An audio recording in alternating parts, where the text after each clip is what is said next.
Bonjour et bienvenue dans notre nouvelle série de 30 vidéos sur le TDAH à l'occasion du mois du TDAH en octobre 2021.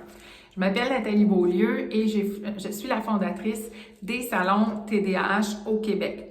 Pourquoi cette série vidéo alors que j'en ai fait une l'an dernier en octobre 2020? C'est simple, c'est que le TDAH, on commence à savoir ce que c'est dans nos sociétés. On en parle énormément depuis quelques années déjà dans l'actualité avec les médias traditionnels ou les médias sociaux. Et c'est un phénomène qui a attiré notre attention pour des événements qui se sont passés dans les dernières années pour le Québec, c'est-à-dire une commission parlementaire suite à un scandale où dans les médias, en février 2018-2019, on a appris qu'il y avait 3 fois plus de diagnostics TDAH dans tous les groupes d'âge de l'enfance et l'adolescence jusqu'à 18 ans au Québec et 3 fois plus de TDAH que partout ailleurs. Comment ça se fait? Comment mieux comprendre le TDAH et comment s'organiser pour mieux accompagner nos jeunes et mieux faire la distinction entre ce qui est un TDAH et ce qui n'en est pas. Donc, si vous avez raté la vidéo, l'ensemble des vidéos de l'an dernier, donc les 30 vidéos sont maintenant offertes gratuitement en coffret quand vous vous inscrivez à notre infolette. Donc, regardez le lien sous la vidéo ou sur la vidéo, dépendamment des médias sociaux où vous regardez celle-ci. Et je vous invite à vous inscrire à l'infolette pour 2 raisons. D'abord, parce qu'on vous offre ce coffret vidéo qui va vous permettre de prendre le temps, 30 courtes vidéos d'environ 5 à 8 minutes, qui vous expliquent différents aspects du TDAH et parfois aussi la combinaison avec d'autres diagnostics, d'autres défis.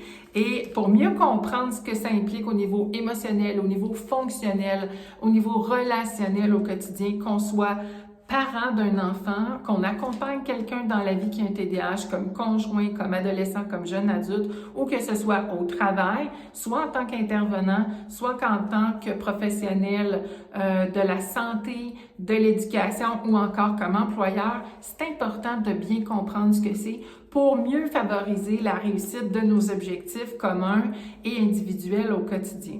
Donc, pour vous faciliter la vie, je vous invite à vous abonner à cette infolette-là avec le lien sous ou près de cette vidéo-là. Donc, pour cette année, ce que je vous offre dans cette nouvelle série vidéo, c'est d'aller plus loin avec le sujet du TDAH. Pourquoi? Parce que tout simplement, depuis plusieurs années, on parle à différents endroits de ce que c'est en redonnant une définition. Oui, le trouble du déficit de l'attention avec ou sans hyperactivité.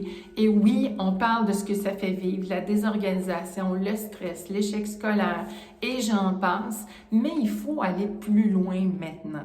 Maintenant qu'on a eu un diagnostic, maintenant qu'on sait ce que c'est, maintenant qu'on vit avec, qu'est-ce qu'on fait d'autre? Qu'est-ce qu'on fait de plus? Et comment faire comprendre notre réalité un petit peu plus en détail à notre entourage ou dans les milieux qu'on fréquente pour pouvoir mieux réussir ensemble, mieux vivre ensemble et surtout mieux combiner nos forces et faiblesses ensemble pour être tous gagnants en lien avec cette réalité-là.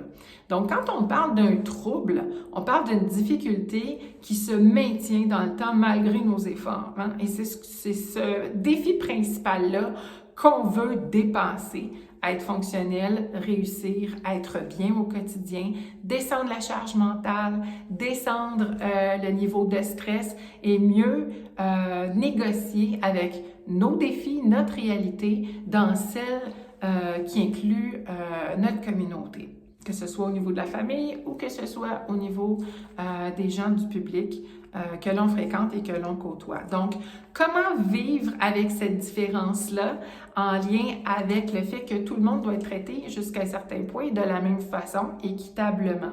Pas évident comme défi. Si vous êtes enseignant comme je l'ai été 20 ans, vous vivez quotidiennement aussi ce défi-là dans vos classes avec toutes sortes d'enfants, d'adolescents ou d'adultes qui apprennent de façon différente, à des rythmes différents. Ça, la vie n'a pas changé de ce côté-là. C'est une réalité qui a toujours existé. Maintenant, avec la technologie, avec le niveau de connaissance, avec la vitesse, la rapidité, le manque parfois de temps qu'on a personnel pour nos passions, pour ce qui nous intéresse dans la vie, pour nos liens familiaux, nos liens avec nos amis, notre temps de vie de qualité en dehors de nos tâches. Tout ça, c'est restreint et a favorisé beaucoup plus de défis. Et si on regarde simplement juste depuis 1 an et demi ce qui se passe dans le monde de l'éducation, il y a la nouveauté d'enseigner à distance à des groupes d'enfants, des groupes d'adolescents. Ce n'est pas évident, c'est tout un défi relationnel et motivationnel en plus des défis technologiques. Donc, j'aimerais vous parler principalement dans la vidéo d'aujourd'hui de la surcharge mentale. Je vous ai nommé quand même plusieurs points. Il y en a encore plein d'autres à rajouter quand on est différent parce qu'on a des fonctionnements, des façons d'être stimulés par l'environnement qui sont différentes. Pourquoi? Parce qu'on a des hypersens quand on a un TDAH. On perçoit beaucoup plus de choses, on est beaucoup plus facilement distrait.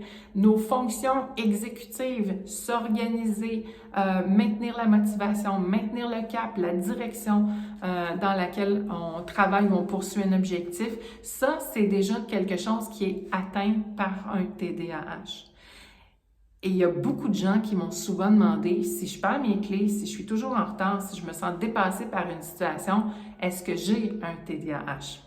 Je laisse le soin aux professionnels qui sont des neuropsychologues ou des médecins spécialisés trancher la question dans des diagnostics qui ne sont pas simples à poser. Par contre, ce que je peux vous dire, c'est qu'on a tous vécu à un moment ou à un autre le fait d'être désorganisé, le fait d'être dépassé. C'est le niveau, la persistance, la complexité, la difficulté à dépasser un ensemble de difficultés qui causent un enchaînement de problématiques et d'effets, de conséquences et qui font en sorte qu'on a de la difficulté à bien vivre notre quotidien et à bien réussir. C'est ce qu'on veut faciliter. Donc, tout ça apporte au quotidien une charge mentale très lourde. Comment on apprend à se décharger sans nécessairement pelleter dans la cour de quelqu'un d'autre nos problèmes, nos difficultés et nos limites? C'est ce sur quoi je vous invite à réfléchir dans votre quotidien. Qu'est-ce qui prend trop de place? Qu'est-ce qui est trop lourd? Est-ce que ce sont des éléments qui sont en lien avec vos sens? Le bruit, la lumière, la température, le froid. Est-ce que vous êtes finalement hypersensible? J'en ai parlé dans des vidéos précédentes avec le coffret que je vous propose en vous abonnant à l'infolette. Mais il y a une multitude d'autres facteurs environnementaux. Est-ce que l'endroit où j'étudie est fonctionnel? Est-ce que mes relations sont harmonieuses ou si elles affectent ma concentration et mes émotions dans le quotidien?